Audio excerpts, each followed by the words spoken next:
So this video today is going to be on lesson 5.4, which is solving special systems of linear equations. Okay, so we've seen a lot of different systems of linear equations and different ways to solve them. In 5.1, there was graphing. In 5.2, there was substitution. In 5.3, there was elimination. So now we get to kind of pool all of that information together and talk about these special systems that we're going to be working with for this video. Okay, so let's look at what we can visually see with these special systems. Okay, a system of linear equations can have one solution, no solution, or infinitely many solutions. And now let's take a look at what these graphs show us about each of these scenarios. So one solution, the lines intersect. They have different slopes, different y-intercepts. Everything's different, or they could potentially have the same y-intercept, but they at least have different slopes, okay? With this is everything we've seen before. It comes to a singular point, and this is your coordinate point x, y that you've been giving me as answers so far in every lesson we've gone through, okay? So that's your first option. Your second option is no solution. With no solution, they have the same slope, but different y-intercepts. Okay? So you notice one goes through here and one goes through here. Now, with parallel lines, we understand that they will never, ever intersect. So because of this, we can never have a solution. Okay? Because if they never intersect, there's never a point that works for both of those equations. Okay, so there's no solution. And then the last one is infinitely many solutions. The lines are the same. As you can see, there's only one on here because both of them are exactly the same. So you'll see the same slope and the same y-intercept. Okay? So let's see how this works.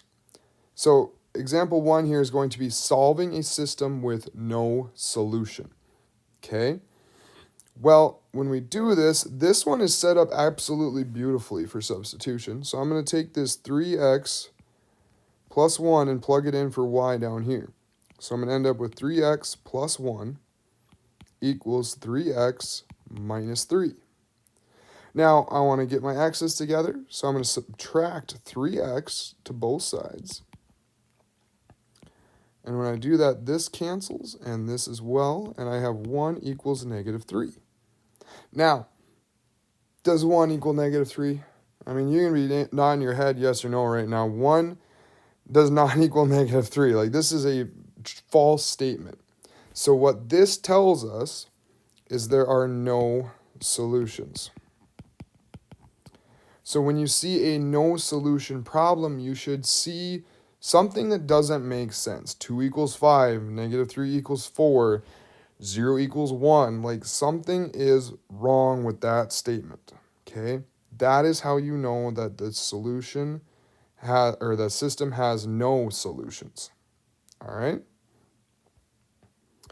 Moving on, here are 3 example problems you can go through on your own to work through and see what you can come up with. I will attach some answers at the end of the video here.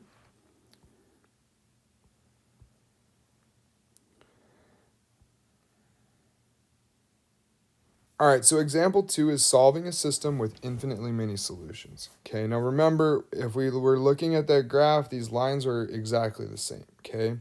So to solve this system, I want to use elimination. Elimination is set up really well here, so I'm going to multiply my top equation by negative 3. And how I get that is noticing I have nothing out in front here, so I can assume that's a 1.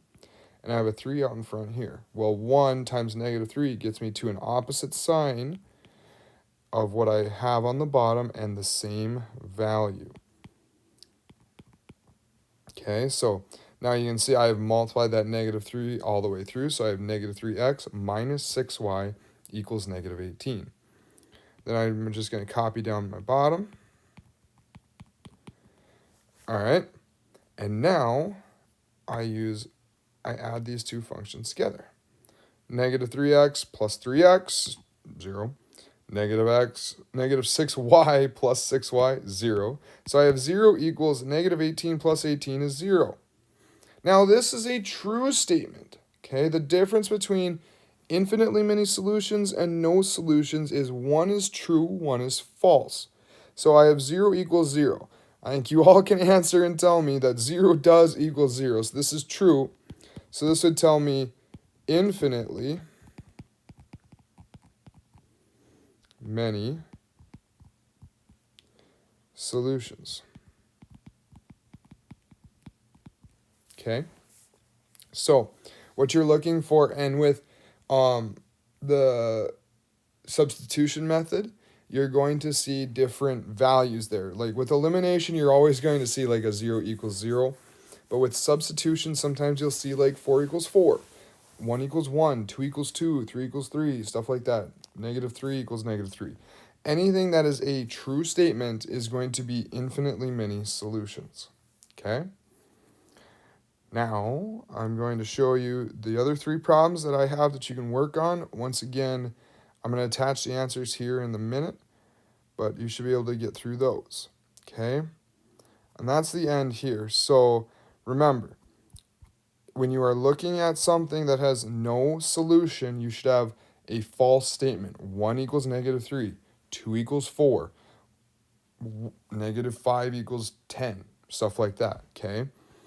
One thing of note, in the example problems here, there could be a one solution where you do have an actual like x, y coordinate point as your solution. I mean, when you have that, even in today's lesson, you are going to have to find x and y, and then you can put one solution below that. But you have to find the coordinate point of intersection, okay? If it's no solution or infinitely many solutions, you're done. But remember, there are some problems like this, so do not be worried when you see problems that are like, that have a solution like that. There are going to be some that you see like that, okay? And then one quick mention again, infinitely many solutions, you're going to see a true statement. 4 equals 4, 2 equals 2, things like that are obviously true, and that tells you that it is infinitely many solutions. I'm going to put these there, infinitely many solutions. Okay?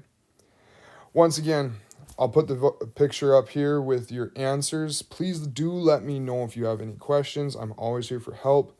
You can pause the video, rewatch it, anything you need to do, but hopefully these answers have helped you and helped you understand the lesson.